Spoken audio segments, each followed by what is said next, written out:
probably okay. Well, what happens is most sewage treatment plants are bacteria-driven, and spent hops are one of the best antibacterials out there. And so what it does is by the time sitting it there, it makes us, the taxpayer, pay more to treat our wastewater. Right? So the business is not paying it. They're shifting the cost to us, and that's not correct. Surplus yeast in the spent grain usually goes to landfill, sometimes supplemental animal feed. That's usually what most brewers are doing now.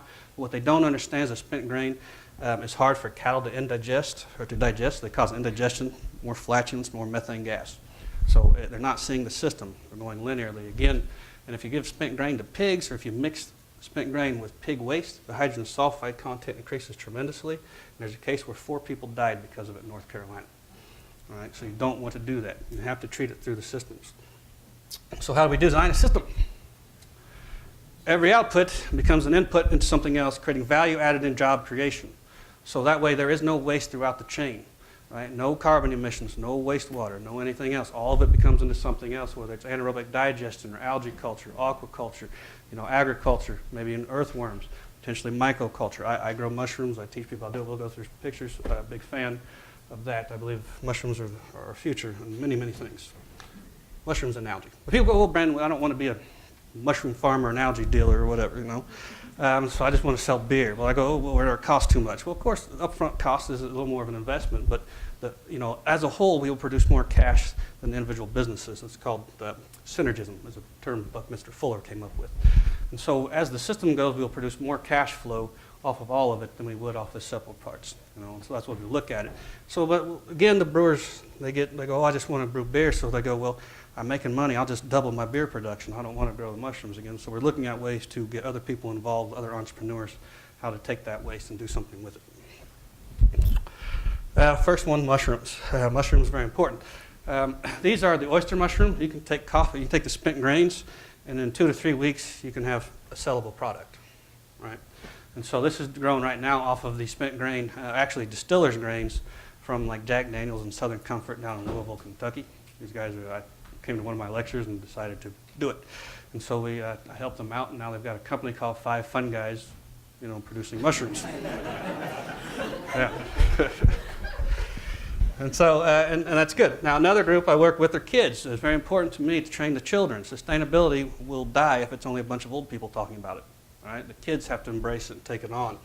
And so we want to move on. So we get the kids. This is in Minnesota, where we teach children. This, again, is the most poverty-stricken school in Minnesota, where we're teaching this kids how to collect coffee waste. In this case, we're using coffee waste, not brewer's grains, from Starbucks and places like that. It's a great substrate for mushrooms, again. And then you can teach them in their classroom, how to take waste material and create an economic generator from it. Because now, after you grow the mushrooms, you try to teach them how to find markets to sell them, whether it's restaurants or farmers markets or whatnot, so that way they can put a little cash in their pocket as well from collecting waste material. You're trying to teach kids how to take care of themselves. First, eat the food, and then whatever's left over, sell it. Take care of yourself first. Here's a large digester, an anaerobic digester. I'm kind of bouncing around for time's sake, but this is taking the spent grains of the brewers. Instead of running it into the mushroom side, you're taking it using algae instead of fungus, another kingdom of nature, which cuts off the oxygen and produces electricity off the methane. And so in this case, anybody ever have a fat tire or a New Belgian beer? Well, the waste of it goes into this machine to produce energy to make more fat tires, so keep drinking. Large digester here at a city in Ulsan, South Korea, where they increased gas production 400% by combining the human waste with fats, oils, and greases from the restaurants and other industries. Very successful project there. City of Lafayette actually has a digester at their wastewater plant. It's just not run very efficiently. Here's another small-scale digester that I work with. This is a company out of Vermont. But once you have a digester, what can you do with it? So I show the bottom here. The product that comes out is dry, and so this here is dairy cattle waste, but you could eat that. It has no smell, no toxins, right? And then the water that comes out is nutrient rich, so what can you do with that water? Well, we say feed algae, And by doing that, with the algae systems, what happens is you're combusting the methane to get to the electricity, so we don't want a CO2 stack. Algae love CO2. Now we can sequester all the CO2 that's being combusted utilizing algae growing greenhouses. So there's no more CO2 emissions throughout the process, and clean water, because the water that comes out is nitrate rich, and phosphate rich, and the algae will sequester those as well. So now you can create drinkable water from the wastewater system. You can reuse right back onto your dairy farm. You never have to buy new fresh water except for evaporation. This is a new technology I'm working with out of the United Kingdom. This is an anaerobic digester in a 40-foot shipping container, used shipping container. Okay, 5 minutes. I think I'm close. I don't know. Going down. So everything in turnkey on site. Put it right in. Don't have to worry about the permitting issues of normal digesters or all the engineering stuff. Just have to have the waste supply, about half a ton a day. So what's going on? You can kind of see the flow. I'm not going to talk too much about that. So we can, here's the generator. Again, if you're going to do a large scale, I say go with GE because it's the most efficient generator on the planet. But if you want to go with real innovative, we talk about fuel cells. Mostly this one, the solid state oxide fuel cell from Bloom Box is the only one I advise. The rest of the fuel cells use rare earth metals. I don't like that. So again, we're talking about creating competitive business models inspired by nature here with the algae. Here's the largest CO2 stack in Brazil is now being all sequestered through algae growing greenhouses, and why here in America we think we need to push our carbon dioxide in liquid form underground, I don't know. It makes no sense to me, except for it produces more oil out of the ground. There's not a whole lot of ecological sense, but here this makes a lot of sense. So the country of Brazil buys all that algae and converts it into biodiesel for their fleet, so it creates a market for it internally. They drive the process. This is a new technology I'm working with. It's piezokinetic technology. Basically, you step on it, it produces 7 watts of electricity automatically. Up to 20 watts, but we don't weigh enough. So I'm working on it, putting this in a pig farm. But you can see you can dance on it, you can do different things. I'm working with this company now. I'm only the second person in the United States working with them, I'm told, so we'll see what happens.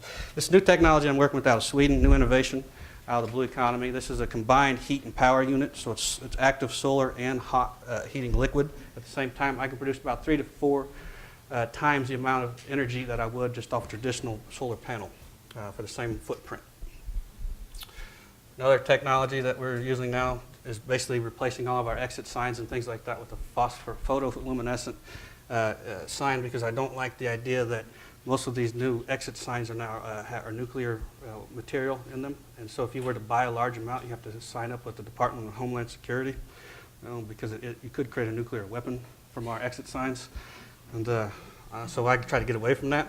Here's another company that I'm working with. We manufacture this right here in Indiana. This is another combined product, solar with wind in the same unit. There's only a couple products I know in the world that are doing this. Very, very neat product, and I'm expecting right now sales are about 200 units a month. It's just a startup company, but I expect it to ramp up quite a bit here in next year. And you can see them installed at the Buffalo Bills Stadium, Helsinki Embassy in Helsinki. Larger scale vertical access. This is a new company I'm just now partnering with. The only installation in the United States is this building right here. It's a research laboratory at the top. These are 16 to 18 foot tall vertical axis wind turbines. Very, very neat technology.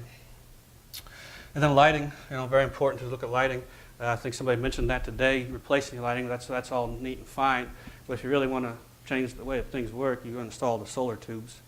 Because those are also, again, the best antiseptic. So if you don't want your people to pass disease while they're working, the sunlight needs to be on your factory floor as well, which increases productivity and less sick days. And then this is a great one for anybody in the industry who wants to train their people on how to design for the environment, but have them do it online without having to send people in or do expensive trainings with people like me and stuff like that, having to come out. So this just came out last month. A partner of mine designed it. And it's an online training program, so I just like to show that for people. But those that mentioned the conflict minerals, stuff like that, this addresses all that and where to find substitutes for those types of things. So it's a very cool technology or new online training program to reach all of the standards around the world. This is my last slide, so 2 minutes left. So, my second to last slide. So an overview of what I'm talking about when I talk about systems design, versus linear approach. We look at a portfolio of technologies. Traditional businesses will have one core technology and focus on that. Our technology will change over time to meet new conditions. As the world evolves, we evolve with it. Instead, they want same once for all. Again, our implementation will grow over time, just like nature would. Instead, they want once built, operational forever. Like one of the companies I work with built their factories in the 40s. They haven't changed hardly anything. All right? They want that investment to ride out as long as possible. But it's time to invest in their infrastructure because it's getting too expensive. All right? And so we look to adapt to the climate, social, and environmental conditions. Again, they want to be the same in every location. We believe 99% of the knowledge and skills can come locally. It doesn't have to come from the outside. And we look at the technologies to value the whole, not just the individual components. Here you're trying to maximize one component, then you destroy the system. And that's not what we're trying to do. And we aim total productivity, output of one converting waste of one to another, so we eliminate waste. Instead, right now, we're generating large amounts of waste. And we want to be in coevolution with nature. And what you're having over here is they're intervening with the ecosystem, possibly even changing the core of life and evolution itself. And that's scary to me, and I don't want my children to live in that world, so I work for this kind of stuff. You know? So if you give a man a fish, he'll not be hungry for the day. If you teach him how to fish, anyone? He will overfish. So, and I have to say, any questions on that? You can go to the real ones. This, I have to give credit to these guys. These are my mentors from around the world. I wouldn't know any of this stuff if it wasn't for my mentors. You know, they taught me all these things, and I got to experience the world to about 40 countries because of these people. And so that's why I'm here today, I guess. That's who you should thank. So if you clap for them. Educational speech. Yeah, and George will give you a present. Thank you. Oops.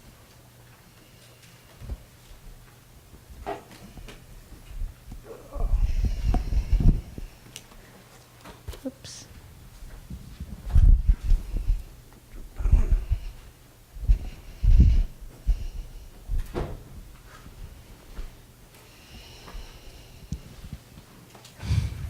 So our next speaker is Karen Shoes from Waco Tool and Engineering.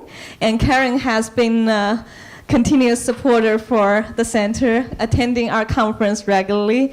And by talking to her, you will feel her passion about sustainability and everything she's doing. And that was contagious. And we're very happy to have you here, Karen. I equally am happy to be here. You want to have a...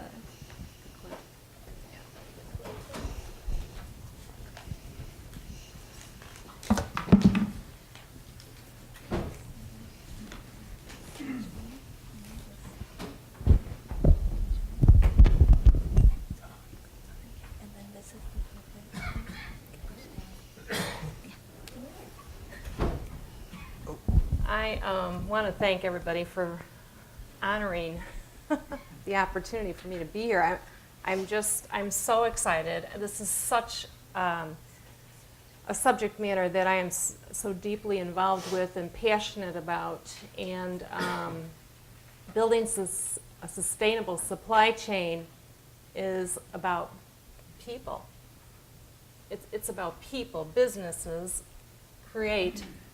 People create businesses, which create jobs for us to be employed by, and we're all connected that way. We all share so much more than we think we share in common. And the speakers before me are just an incredible lead into what I want to talk about. And I just want to kind of comment on a couple of the things that I heard. Stephen discussed how many of us talk the talk, but do we really walk that walk? And somehow we moved away from walking the walk. We used to. And somehow we lost our way. So I want to get back to that. Liberal arts is quite a systems-oriented way to think. So I'm glad that you are a liberal arts student in that position that you're in. It's very holistic. And Tom, I know he left, but I wanted to let him know I have a certified backyard habitat by the Wildlife Federation as well. So we have that in common. And I know he said he had 180 suppliers, and now he's going to have 181.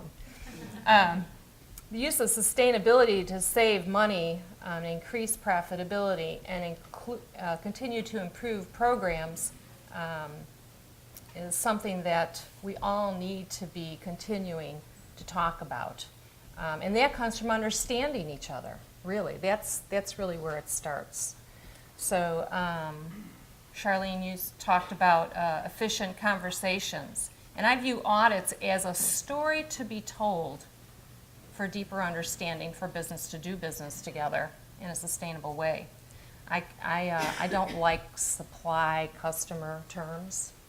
I like to create seamless teams.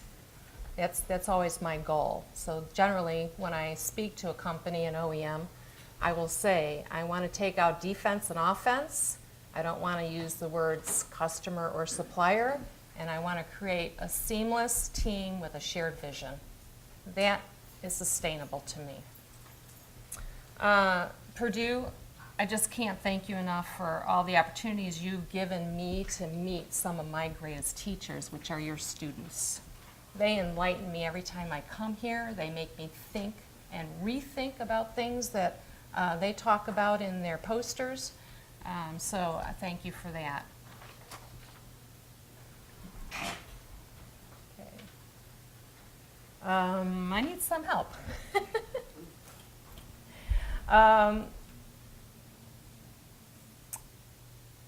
Just going to kind of give you a little overview of what we do every day at Walco.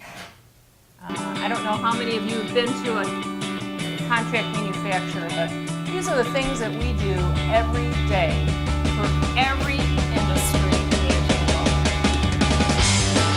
We touch your lives every day. If you've eaten at McDonald's, it's passed through my tool. We have young people who are enthusiastic, motivated about making things in the United States.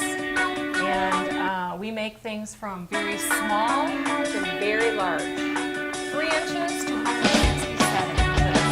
We specialize in stainless steels and aluminums, and we machine every material that we can make it, and probably even more. We are all about our system every day we think about that, how we can get better, how we can improve the opportunity for our employees to have a voice, feel empowered, and improve the systems that we work within. We're flat. We need to be responsive and agile. The product life systems are shortening and shortening. So we need to be able to change how we think almost every day. We're so dynamic, it's crazy. From hour to hour, we change. Our morning meeting is old news in 10 minutes. We really look for people who have a diverse background who make us whole. Different strengths, different backgrounds, people who enjoy collaboration. They're confident enough to not be on the offense or defense during their day. They're focused on personal investment, passionate about making things, and take their citizenship seriously. We love people who are creative, people who understand the importance of responsiveness, agility, and why we are in business.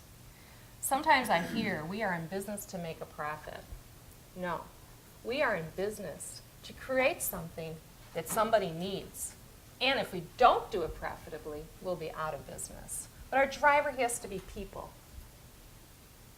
So what defines sustainability of a business?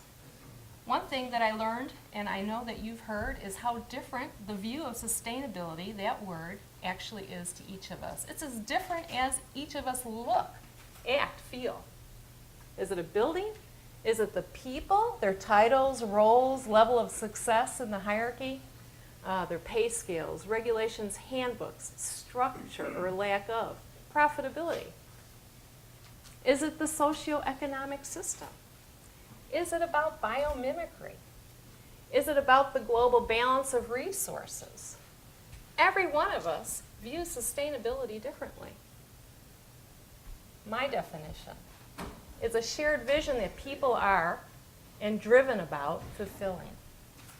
It's about you, every one of you, and how you view the world and how you create a holistic way to approach things.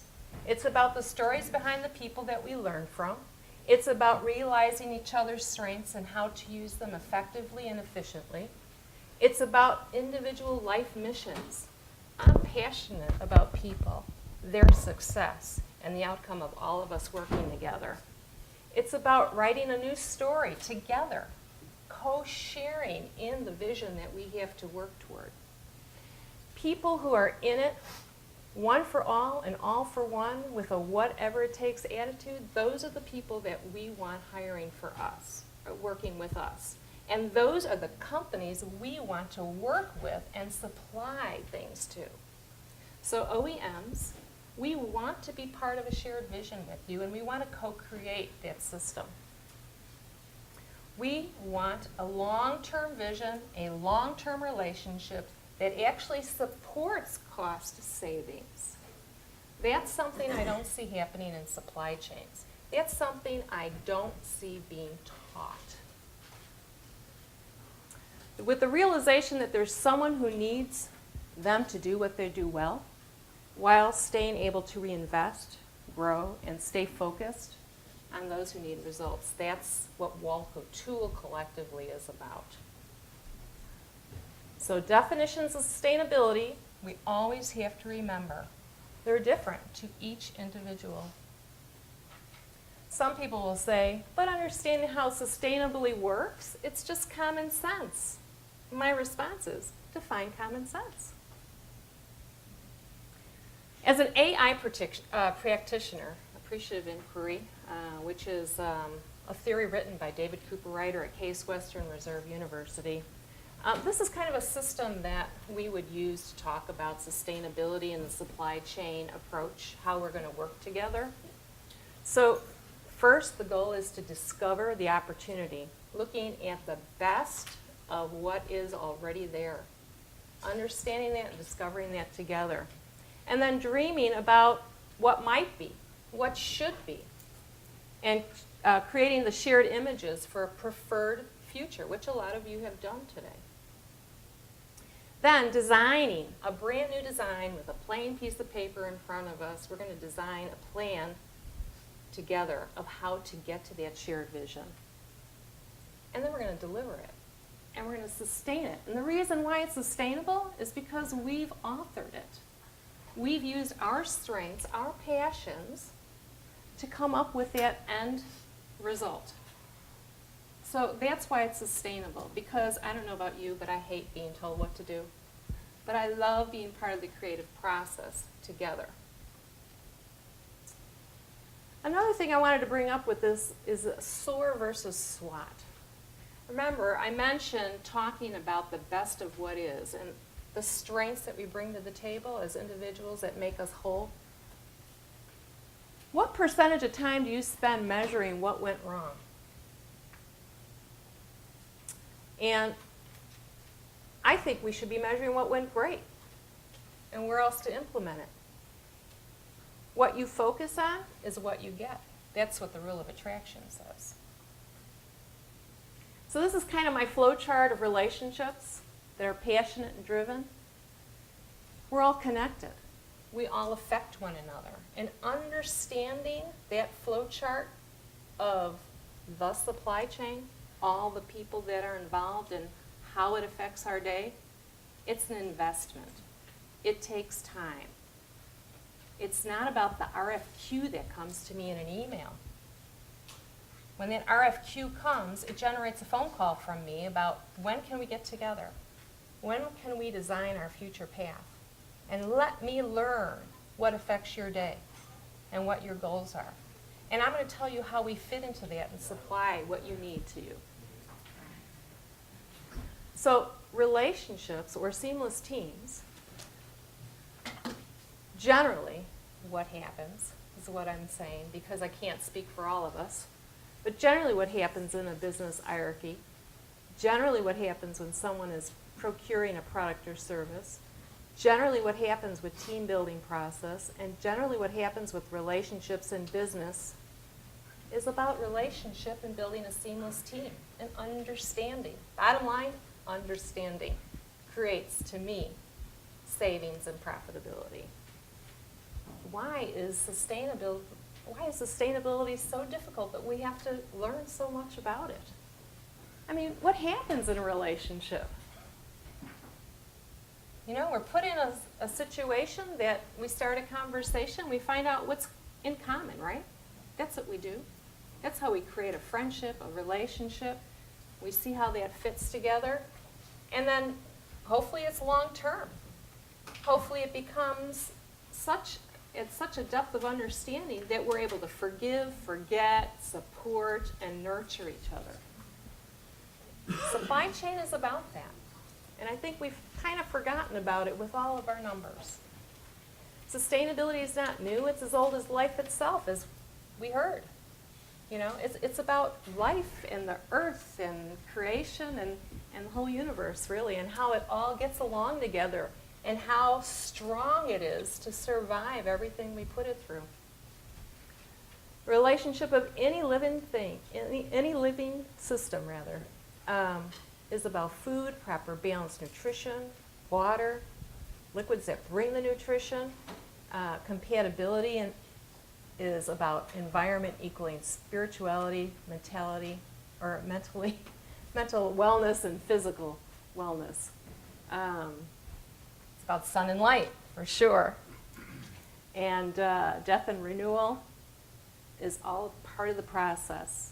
So the interdisciplinary system structures of give, take, and interactive change, that's what creates a healthy system. So if it's been around such a long time, why are we still struggling with it? I still come back to that. It really kind of boggles my mind that the beginning conversations of business to business are so difficult when it should be about supporting one another, creating a profitable, safe environment for all of us to live in. So will sustainability be something you take the time to understand long term? That's my question to all of you, not just the students. But hopefully this new generation will carry that thought process. Your education, your career, your health, your work community, your family, your neighbors, school and community, your work community, your vision for yourself and others that you affect. These are all things that actually create our energy to provide the nurturing and support to one another. So you new guys out there, you MBAs and PhDs, you're the generation with a shared vision focused on sustainability right here in this room.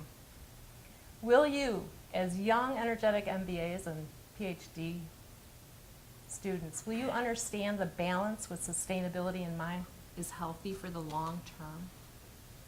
That would be my question to you as a teacher. We, the generations before you and after you, we count on your generation to think about those things going forward. Because somehow we lost our way. And we need to get back to those fundamentals and the foundation on which business first began.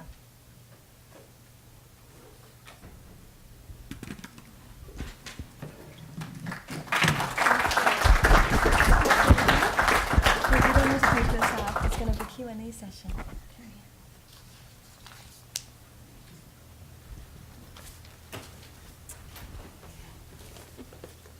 Thank you very much. Okay, so we're going to start the question and answer session.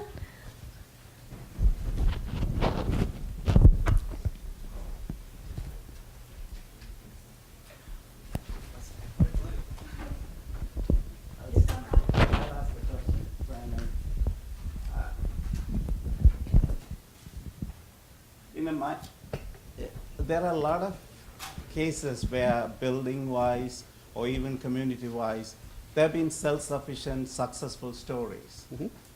But when I look at it, how much adaptation goes on or how they are being proliferated, you don't see anything happening. Why is that? Because there are established in Europe places where they would say it's self-sustained. Mm-hmm. zero energy use outside. But how come they are not being replicated elsewhere in a rapid way? Well, that's a good question. I think I've battled that my whole life. Why aren't we moving faster, and adopting these things quicker? I think, everything's, to me, it always goes back to education. I think in those communities you have dedicated people willing to take innovation and risk, to get there. Like the case in Japan, the first eco-village in Japan we worked on, we had a developer who had developed, large, skyscrapers and things like that, but he committed himself to wanting to change the way his legacy, right? He knew he wanted to do something better, so he put 10 people together, young, brilliant Japanese students, and basically for 4 years sent them around the world to study how to do these things, to go back, and they ended up spending something like $300 million to build this eco-village, but that was the only one, right? It's done, and it really requires, I think, the leadership, and I think that's what's missing in a lot of our industry today, is that visionary people who are willing to take the entrepreneurial mentality into the industrial system and shake things up a little bit. If something was working in 1920, doesn't mean it's still working today, even though they still operate the same way. I work with a company who literally has not changed their operations since the 1940s, and they're coming into problems because of energy and water. They've never thought about this, but now their CFO is going, wait a minute, energy costs going up, water costs are going up, and that's just within the last 5 years. And so these people never thought about sustainability until really now. They're being forced to by their pocketbook. And that's how I think we're going to get to the change. People like me are a little eccentric. We'll do things because we want to and because it's the right thing to do. And we'll take that risk without knowing there's going to be this economic reward at the end. But hopefully there is. But I think that's the main reason why people are stopped. One, their lack of education, and two is the incentives aren't in place for them. And like if I look at Indiana, our energy costs are too low, just artificially. We subsidize the most negative things we do. We subsidize the most polluting industries we have, and so that's where people go work. For me to start, it's very hard for me to come in and say, I'm going to build this brewery here in Indiana when nobody else does it. Not that I'm blaming that, because we'll make more money over time, but I can't get the investment because they don't know how to invest in it. Right? They don't know how to invest in the system. And I think that's part of the problem, which we need to educate the financiers, right now more than probably anybody, because that's the biggest stumbling block I have when it comes to developing these type of things. Hopefully that answered your question. So I'm going to continue this question because this, I think, is important.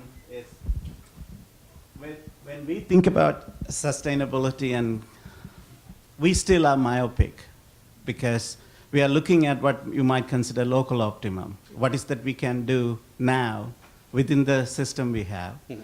But what do you think will push us to think globally in terms of optimization?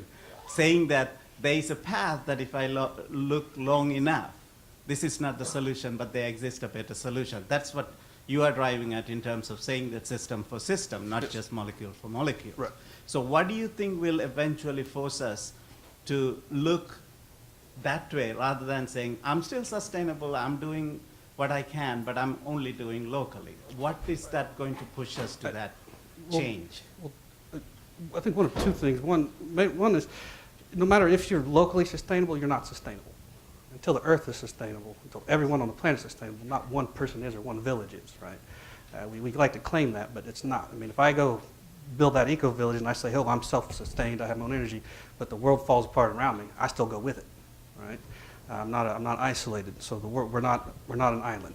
We're all interconnected. Another one is going to be the policy-driven part of it. I believe the Kyoto Protocol expires at the end of this year.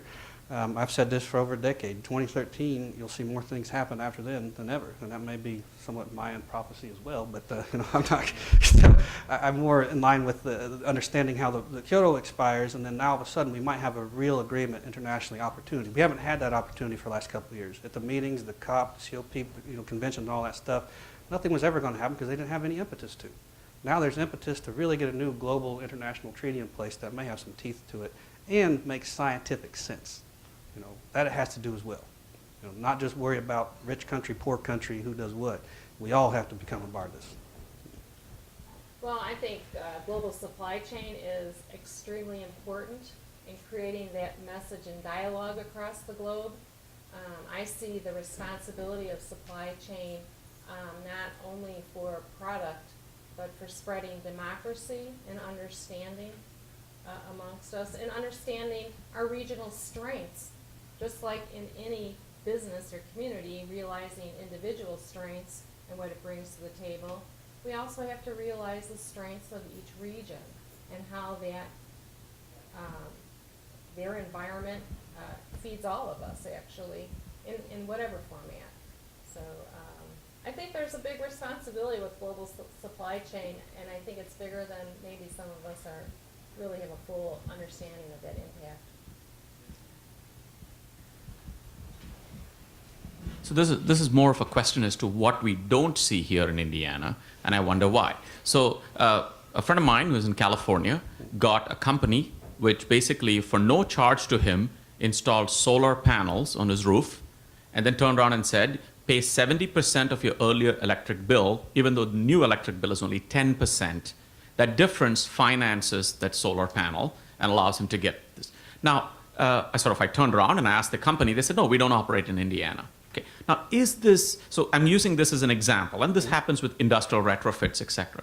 So if in fact there is this big savings and one can track energy savings, et cetera, the question is, why not? I mean, why isn't the dog barking? Why isn't there such a company? What is it that prevents such companies from operating here if it turns out that all of these make sense? The path to getting the reward, bonds basically mature over many years and give a payback. These things too give a payback. So is it, I mean, people in finance will rush wherever the cash is. So if in fact there is this cash, what's preventing these businesses from cropping up? I can address that from our little Walco Tool and Engineering. We're under 100 people. And please nobody take offense to this, but it is a reality for us. We are continually pushed for price reduction, right? And we are doing our due diligence in environmental sustainability is